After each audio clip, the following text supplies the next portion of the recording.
guys, so it is Wednesday. Where we left off on the last video, parts came in and I knocked out that wheel bearing. It took me an hour and 20 minutes from the time I started to get tools out to the time I was done cleaning everything up and everything's put away, sitting back in the seat. So that's not too bad at all. Nothing was broke. You can see the bearing was just starting to heat up a little bit. Nothing crazy though. I probably could have ran it, but the last thing I want to do is get way out in the middle of nowhere and have it decide to fail.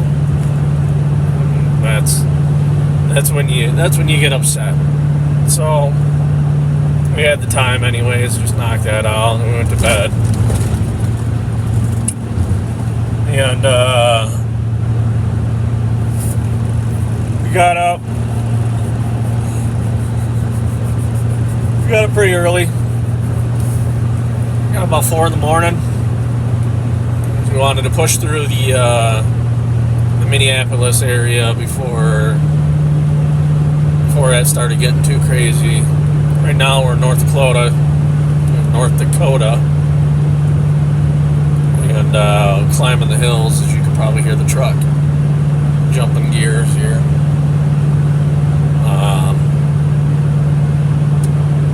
Got about 3 hours left on the clock before we got to shut down today. We'll be somewhere eastern Montana. I haven't looked that far into it yet. Like I said, we did have to pull a permit for Montana. Sounds like they'll nail you for the stinger that's on the front of the trailer. It's extendable, but even with it sucked all the way in, it still hangs over 5 inches off the front of the trailer, which I don't know what difference that makes. It's not going to affect any part of your transport or be a hazard in any way. But every state wants their money, right?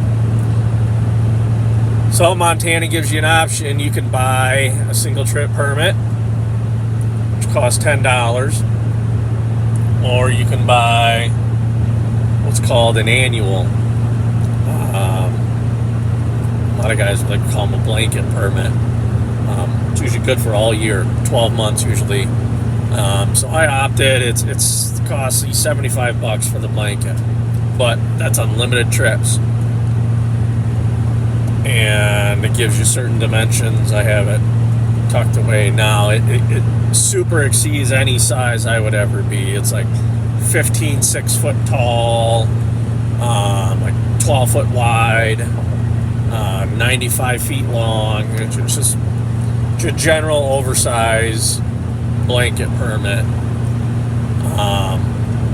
which if you're doing all year, it's great. It's easy. You ain't even got to worry about it. You're set. Some states do it when you buy the permit. From that date, it's good for 12 months. Montana apparently doesn't. So this permit will expire sometime in December. I think at the end of December. So, which whatever, it is what it is. It's just peace of mind. I don't even have to worry about it for the rest of the year for a little bit more money. So if I'm on a backhaul, I don't have to worry about ordering another permit or anything like that. It's just I can come and go as I please. So just wanted to touch base on that. So wherever we end up going for tonight, like I said, we got about 3 hours left of traveling. Nothing crazy so far today. It's been pretty quiet. Just cruising. So wherever we go today, we will we'll do a walk around, and we'll kind of go over probably a post-trip inspection, what to look for, and that's gonna help save your butt in the morning in case you do find something. It saves you a little bit of time. So we'll walk through that when we get there, and just keep on rolling. Break it down.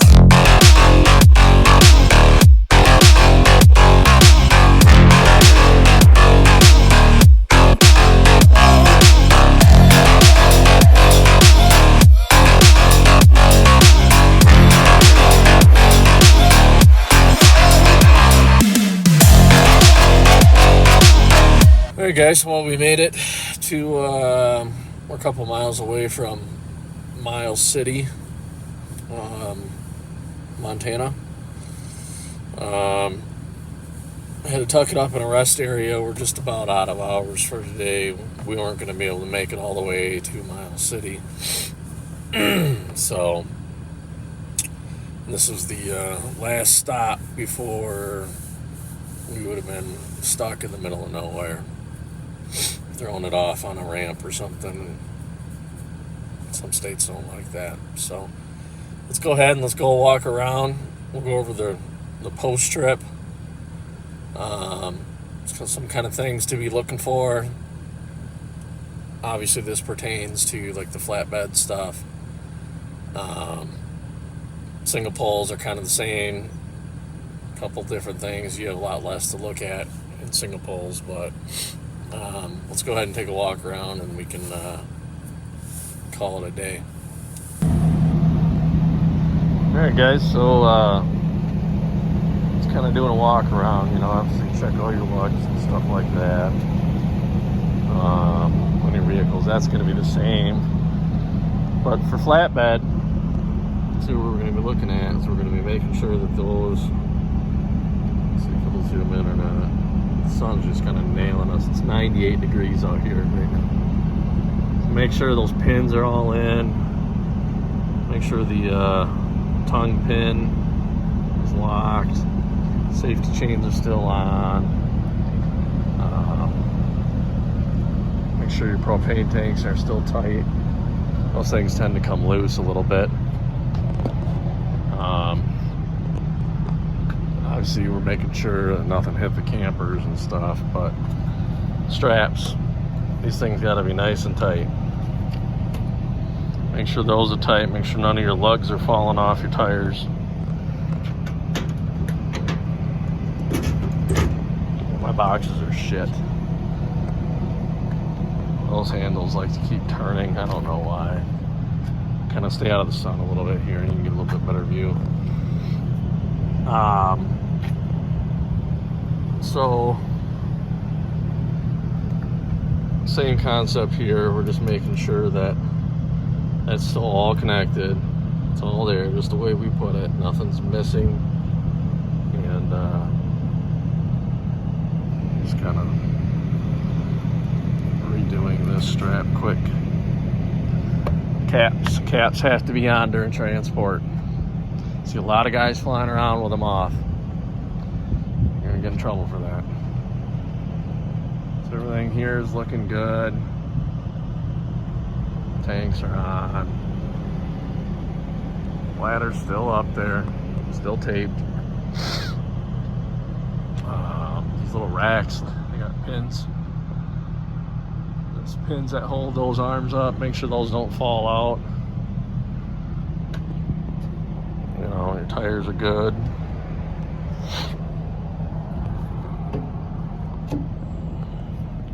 Nice and tight straps. Everything's on. Everything's tight.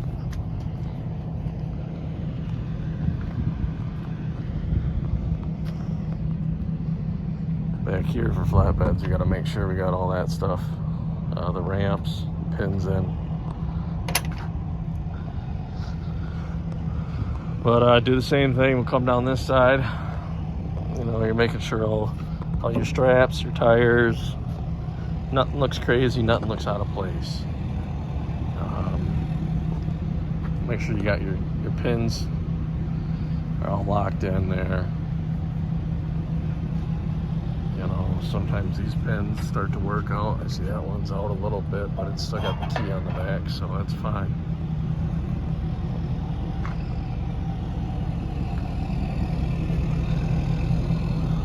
And everything's looking pretty good. I mean, first couple times you stop, you may start to find some things that you got to work on a little bit. Something's got to get tight or make some adjustments here and there. So that pin right there is what we use to bring that winch cable down. You can see down through here, so it doesn't rub. You don't want to rub it on those axles or any part of this front camper. You leave that hooked up. As soon as we go unload, we're gonna need it right there anyways. So making sure these awnings are staying in too. Sometimes they can kind of flop out a little bit. I haven't had anything crazy happen with them, knock on wood, but everything's looking good. Quick check of the lights and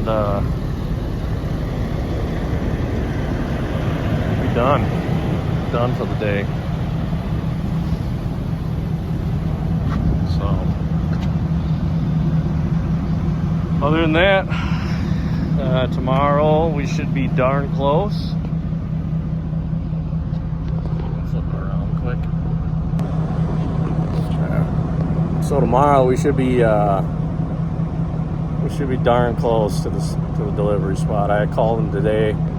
I told them Friday morning, because their cutoff is 3 o'clock.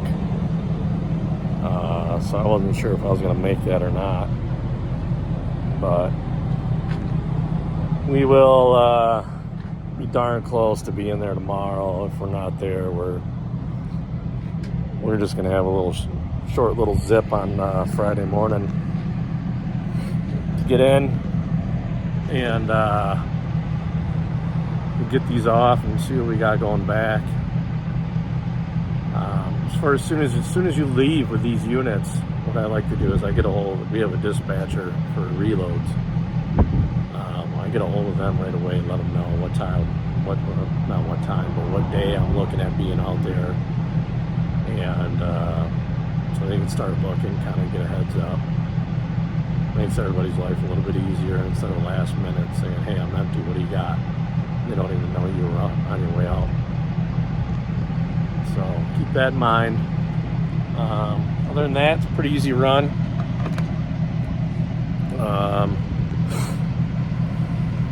Nothing crazy is happening. That's the way I like it. So hopefully we'll see what we got going back, and touch base tomorrow.